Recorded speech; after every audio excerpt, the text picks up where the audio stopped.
Matapos magbitiw bilang Senate President, humarap naman kanina sa media si Senator Mig Zubiri.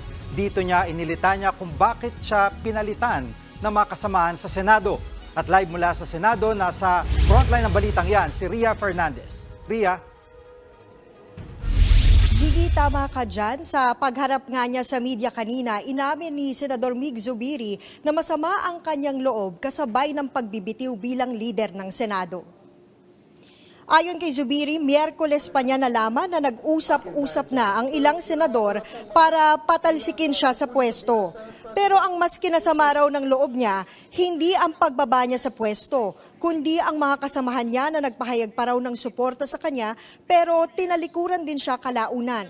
Tingin ni Zubiri, nag-ugat ang mga plano para palitan siya dahil sa isinusulong na charter change ng Administrasyong Marcos. Posibleng lumala raw ito dahil sa nangyaring pagdinig ng Senate Committee on Public Order and Dangerous Drugs sa PDEA leaks, kung saan nadawit ang pangalan ni Pangulong Marcos sa iligal na droga. Kahit naman wala na raw siya sa pwesto, naniniwala si Zubiri na hindi pa rin uusad ang tsa-tsa sa Senado dahil kasama niyang nagbitiw ang namumuno sa Senate Subcommittee on Constitutional Amendments. Narito ang bahagi ng pahayag ni Senador Zubiri. Goodbye, Chacha.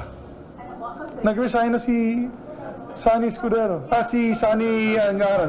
We had to cancel, or it's all canceled. Alam niyo naman si Senator Escudero, anti-Chacha. So, di ba? Openly is anti-Chacha. So, I hope the people that supported him know that. As far as we're concerned, the Chacha this week is dead. We don't. Gigi, sa hiwalay na panayam ay sinang-ayunan ni Senate President Chis Escudero ang mga sinabi ni Zubiri. Hindi raw mababago ang posisyon niya laban sa Chacha. Nilinaw din niyang walang kumausap sa kanya para tumakbong Senate President at mananatili pa rin daw siyang independent kahit siya na ang pinuno ng Senado. Narito naman ang bahagi ng panayam kay Senate President Chis Escudero.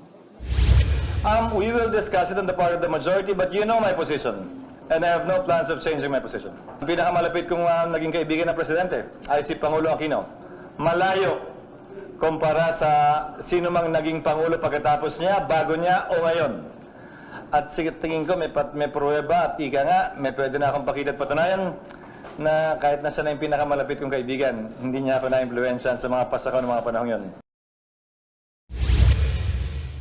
Gigi, ngayong alam na natin yung mga bumubuo sa bagong liderato ng Senado, hihintayin naman natin sa mga susunod na araw kung sino ang uupo doon sa mga nabakanteng komite na mga kaalyado ni Zubiri. Yan ang latest mula rito sa Senado. Gigi? Maraming salamat, Ria Fernandez. Mga kapatid, Lucy Cruz Valdez po, maging maalam at may pakialam sa mga napapanahong balita sa bansa. Tumutok at mag-subscribe sa News 5 social media pages.